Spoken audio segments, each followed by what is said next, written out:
Ta luôn nói, dù có đi xa cách mấy, thì nhà vẫn luôn là chốn trở về. Nhưng trong tựa game mà Mọt sắp giới thiệu cho anh em, thì nhà lại là nơi khởi đầu của những cơn ác mộng. Hồi môn hay Way Back Home là tựa game giải đố kinh dị lấy bối cảnh thời dân quốc, được Cube Game Isaacs phát hành trên Steam vào tháng 1 năm 2021. Trong trò chơi, ta sẽ hóa thân vào chàng trai Kiều Dư An, vừa du học từ nước ngoài về. Vốn ngỡ đây chỉ là một chuyến về quê thông thường, nhưng ẩn sau đó lại là những bí ẩn và tội ác mà không ai có thể ngờ đến. Với đồ họa 2D có phần u tối và những hồn ma quỷ dị thoát ẩn thoát hiện trong bóng đêm, Hồi môn sẽ mang đến cho bạn những trải nghiệm thú vị nhưng không kém phần rùng rợn với cốt truyện đầy tính nhân văn và sâu sắc. Thông qua hành trình của Kiều Dư An, ta sẽ biết được mặt tối của những hủ tục phong kiến và tấn bi kịch của những con người sống trong xã hội ấy, từ đó rút ra được những bài học và chiêm nghiệm sống của riêng bản thân mình. Câu chuyện trong Hồi môn được kể thông qua những sự kiện mà Kiều Dư An gặp phải ở những mốc thời gian khác nhau, xen lẫn giữa quá khứ và hiện tại. Chính vì vậy mà việc kể câu chuyện theo hành trình của nhân vật chính sẽ rắc rối và khó hiểu. Thế nên, Mọt sẽ giải thích câu chuyện thông qua những sự kiện xảy ra theo dòng thời gian từ quá khứ đến hiện tại và gộp chúng thành từng nội dung riêng để anh em dễ theo dõi nha.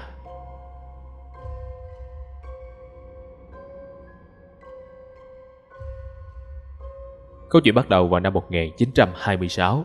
Chàng trai Kiều Dư An, một học sinh, vừa đặt chân xuống bến tàu của quê hương sau nhiều ngày lênh đênh trên biển. Kiều Dư An là thiếu gia nhà họ Kiều, nổi tiếng giàu có nhờ buôn ngọc. Cả nhà có tất cả 4 người con.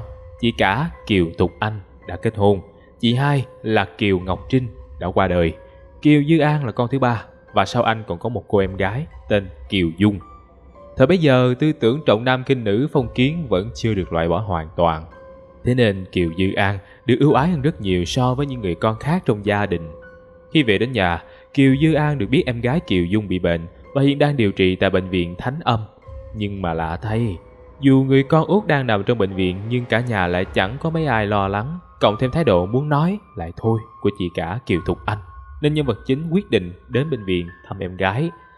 Khi vào bệnh viện, Kiều Dư An không tìm thấy em gái mình, ngược lại còn gặp một thanh niên tên Lục Hào và rơi vào một thận cảnh kỳ lạ.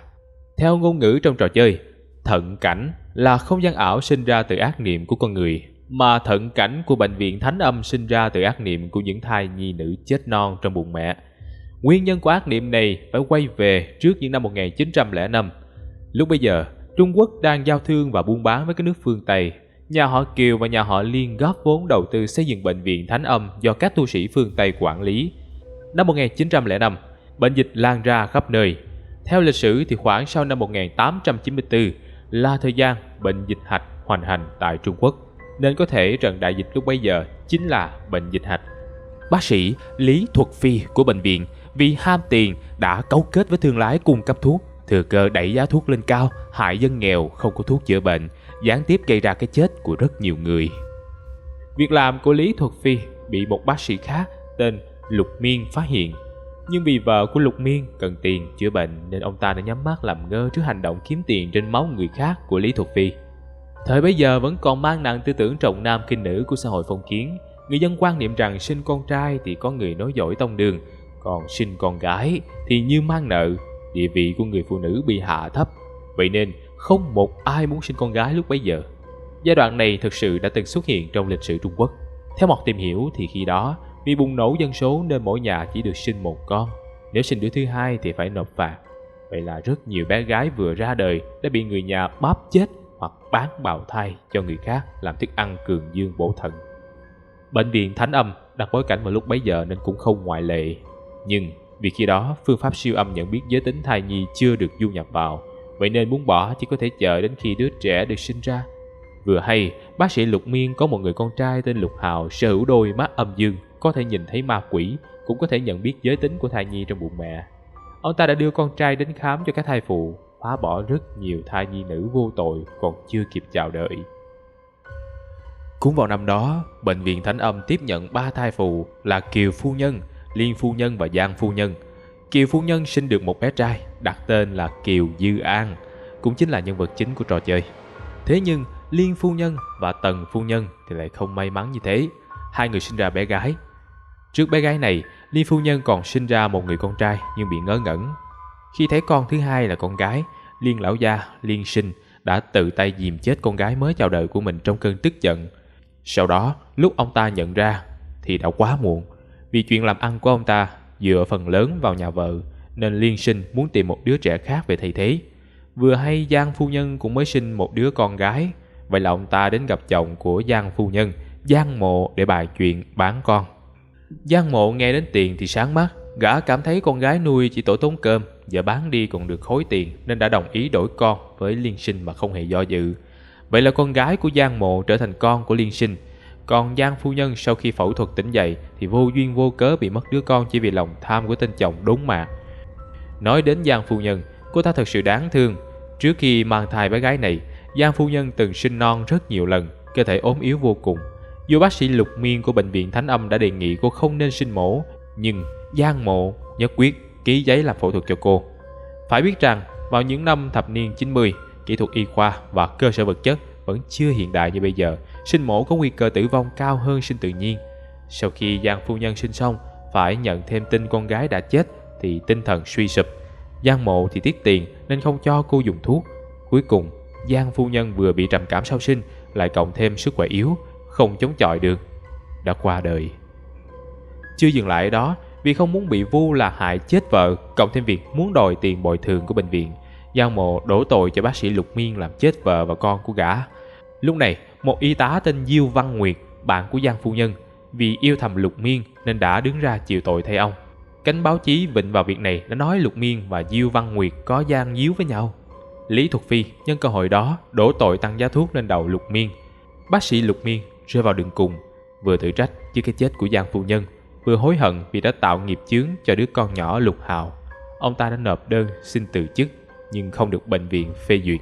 Cuối cùng treo cổ tự tử, chỉ để lại một lá thư gửi nhà họ Kiều, hy vọng Kiều lão gia có thể nể tình giúp ông chăm sóc vợ con thơ. Không lâu sau đó, Lục phu nhân qua đời. Diêu Văn Nguyệt hay tin thì đến nhận Lục Hào làm con nuôi. Về sau, Diêu Văn Nguyệt đi mua thuốc bị mọi người chửi bới. Cậu bé Kiều Dư An bắt gặp nên đã mời cô về nhà họ Kiều làm giúp việc. Cũng nhờ thế nên cô mới có đủ tiền nuôi Lục Hào ăn học. Lục Hào sau khi lớn lên thì đi bái sư học đạo thuật nên có khả năng trừ tà đuổi ma. Quay về hiện tại, Lục Hào nói mình thiếu nhà họ Kiều một ân tình, vậy nên anh ta đã giúp Kiều Dư An phá vỡ thần cảnh. Không tìm thấy em gái Kiều Dung trong bệnh viện, mà chỉ tìm thấy tấm ảnh chụp từ đường nhà họ Kiều. Kiều Dư An quyết định về nhà điều tra, nhưng không ngờ lúc này anh lại rơi vào một bi kịch khác.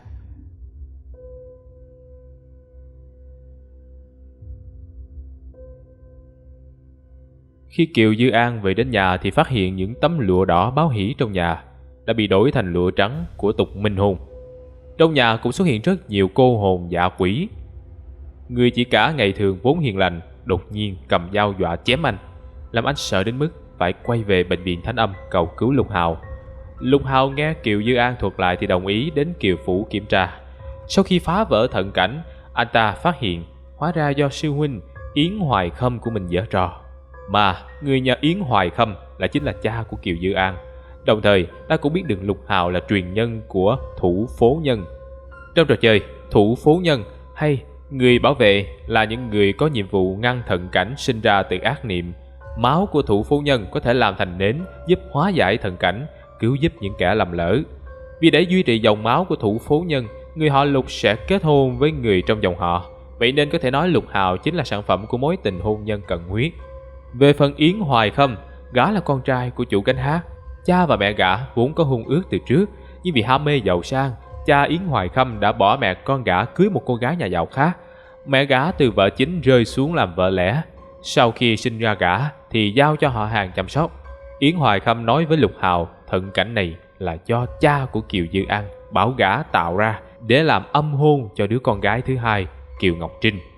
Trong lúc hai người kia nói chuyện với nhau, Kiều Dư An đã bắt tay vào điều tra chuyện xảy ra với chị cả Kiều Thục Anh, lúc này đã biến thành nữ quỷ áo đỏ đuổi theo truy lùng anh. Đồng thời cũng mở ra câu chuyện về lịch sử đen tối của nhà họ Kiều đã che giấu bấy lâu nay. Thuở còn nhỏ, Kiều Thục Anh hay chơi với cậu bé Từ Trần, con trai của Từ quản gia.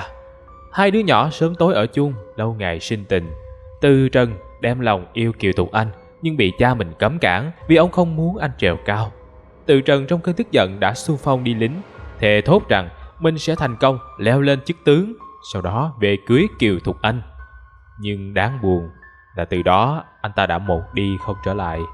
Năm 1912, nhà họ Liên vốn làm ăn với nhà họ Kiều, thấy Kiều Thục Anh xinh đẹp ngoan hiền thì ngỏ ý muốn cưới cô về làm vợ cho thằng con trai khờ nhà mình. Kiều Thục Anh vâng lời cha mẹ gả làm vợ một tên khờ, cũng giúp quán xuyến mọi thứ trong nhà. Thế nhưng đến năm 1919, cô đã nhờ Kiều Dư An đi mua thuốc độc, ra tay sát hại chồng mình. Có thể thấy Kiều Thục Anh vốn không muốn gả cho nhà họ Liên, nhưng cô vẫn chịu ảnh hưởng từ lề lối phong kiến cũ, nên luôn đặt niềm tin cha mẹ đặt đâu con người đó lên hàng đầu. Hôn nhân không có hạnh phúc vốn chẳng bền lâu, hai người không có tình cảm với nhau, cộng thêm việc Kiều Thục Anh từ nhỏ luôn bị đối xử bất công vì để uốn nắn con gái, ông bà Kiều đã từng đánh phạt cô như cơm bữa. Tư tưởng trọng nam khinh nữ khiến người chị cả Kiều Thục Anh chịu thiệt thòi đủ đường. Chính điều này đã làm nảy sinh tâm lý phản nghịch của Kiều Thục Anh, cộng thêm uất ức dồn nén lâu ngày, cuối cùng dẫn đến chuyện cô tự tay giết chết chồng mình vào năm 1919.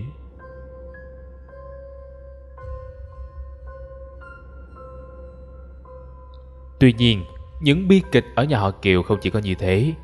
Nếu các anh em còn nhớ thì Mọt từng nói Kiều Dư An còn một người chị hai tên là Kiều Ngọc Trinh.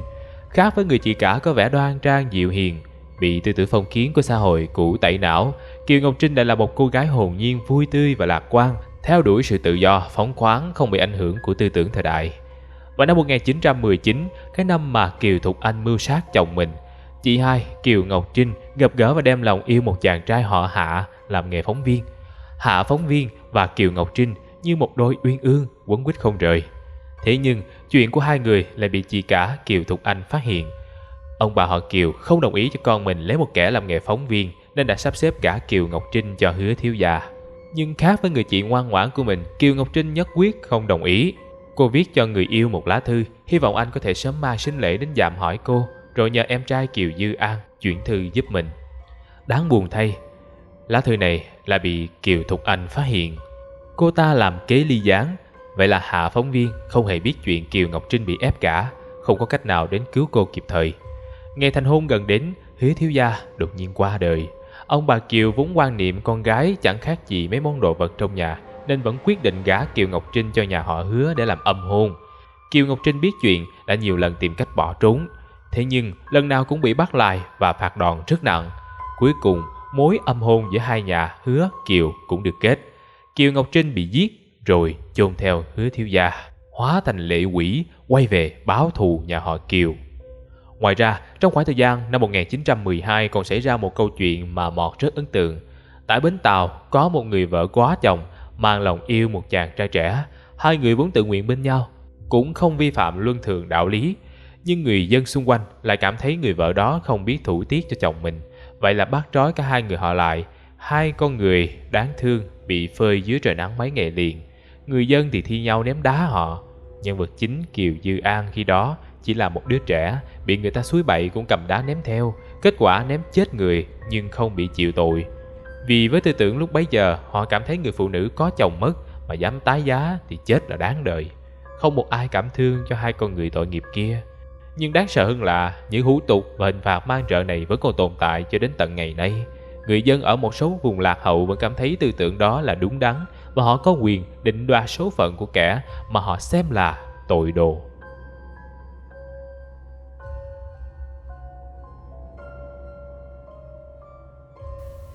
Năm 1921, nhà họ Kiều bị nghi có dính dáng đến đường dây buôn lậu muối nên bị quân Việt đến soát nhà. Cha của Từ Trần là Từ quản gia đứng ra chịu tội thay cho chủ nhân, bị quân lính đánh chết ngay tại chỗ. Kiều Dư An nhìn thấy cảnh tượng man rợ đó thì hồn vía lên mây, ngất xỉu tại chỗ, gọi thế nào cũng không tỉnh. Người trong nhà đồn Kiều Dư An đã bị ma quỷ bắt hồn, phải ăn canh thịt chó, uống máu chó thì mới tỉnh lại. Vậy là hai ông bà họ Kiều quyết định giết chết con chó Kiều Ngũ mà Kiều Dư An nuôi để hầm canh cho con uống. Đồng thời, họ cũng mời một đạo sĩ đến làm phép cầu phúc cho Kiều Dư An. Vị đạo sĩ đó chính là Yến Hoài Khâm. Yến Hoài Khâm dùng xương của chú chó Kiều Ngũ và Từ quản gia để lập thận cảnh cầu phúc cho Kiều Dư An. Tuy nhiên, chỉ như thế là chưa đủ với hai vợ chồng nhà họ Kiều. Vậy là họ bỏ tiền ra mua một bé gái về, đặt tên là Kiều Dung, cũng là người em gái đang mất tích của Kiều Dư An.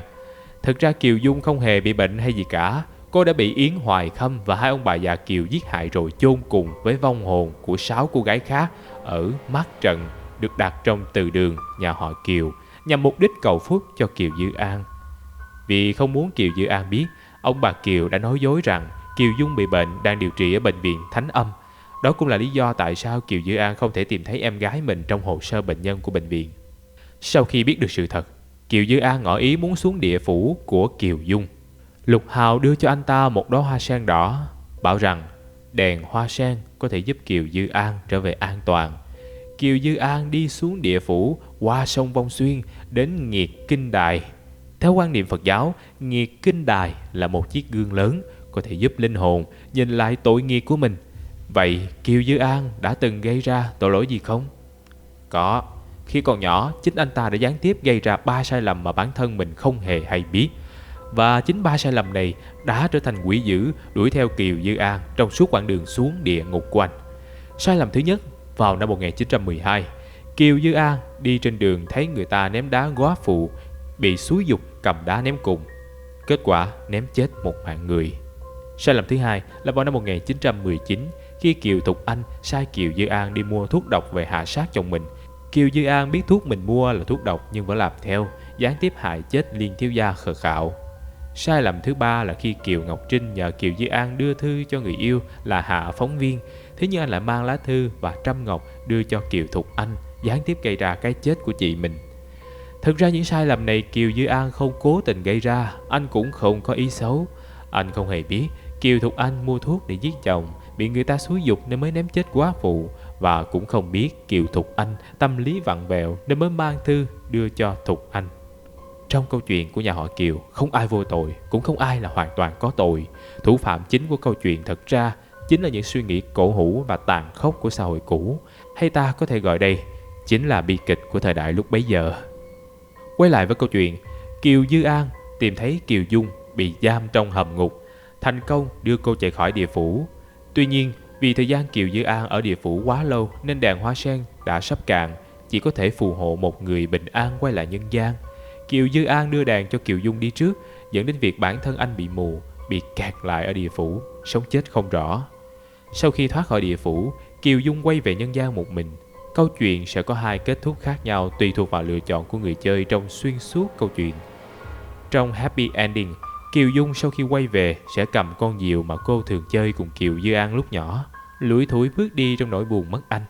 Hình ảnh Kiều Dung cầm con diều lên, đại biểu cuộc sống sau này của cô sẽ như cánh diều tung bay trong gió, thoát khỏi xiềng xích phong kiến của xã hội, không bị những hủ tục kia ràng buộc dẫn đến biến chất, đại diện cho hình ảnh con người sẽ không bao giờ chịu thua trước bi kịch của thời đại. Trong Bad Ending, thay vì cầm con diều thì Kiều Dung lại lựa chọn cầm chiếc kéo giấu sau lưng mình, cũng chẳng mang gương mặt buồn bã vì đánh mất Kiều Dư An. Ngụ ý của hành động này chứng minh rằng Kiều Dung đã bị những hủ tục của xã hội này làm cho tha hóa, dẫn đến việc thay đổi tính tình. Tính cách ngây thơ hồn nhiên của cô đã trở thành độc ác tàn nhẫn, và giờ đây cô muốn quay về để trả thù nhà họ Kiều vì những tội ác họ đã gây ra. Hình ảnh này của Kiều Dung tượng trưng cho việc con người đã chịu thua trước bi kịch của xã hội. Họ dần tha hóa, đánh mất bản ngã của chính mình và rồi trở thành con người mà bản thân từng căm ghét. Câu chuyện trong hồi môn khép lại với ca khúc Kiều Mộc Cố Ly và tiếng thở dài của những con người trong thời đại xưa, để lại cho người chơi nhiều suy nghĩ. Phải chăng nếu những hủ tục và tư tưởng cổ hủ ấy không tồn tại, vậy thì những bi kịch trong hồi môn cũng sẽ không xảy ra? Hồi môn lấy đề tài chính về những hủ tục của xã hội xưa, vẽ ra một thời đại tang thương đã từng tồn tại trong quá khứ, qua đó phê phán những hủ tục và cái nhìn hà khắc đã không còn phù hợp với xã hội hiện đại. Những con người trong xã hội đó chỉ có thể lựa chọn giữ vững hoặc đánh mất bản ngã của mình trước guồng xoay của thời đại, và họ thường sẽ không chống chọi lại sự tàn khốc của lịch sử, để rồi bản thân lại trở thành người tiếp tay cho những hủ tục ấy tồn tại dần đến ngày nay. Theo một những con người ấy đáng thương hơn đáng giận, và phải chăng nếu họ được lựa chọn tốt hơn thì những sai lầm ấy đã chẳng xảy ra. Để đánh giá thì hồi môn sở hữu đồ họa bắt mắt, lối chơi phong phú và đa dạng, kết hợp với cốt truyện đầy tính nhân văn.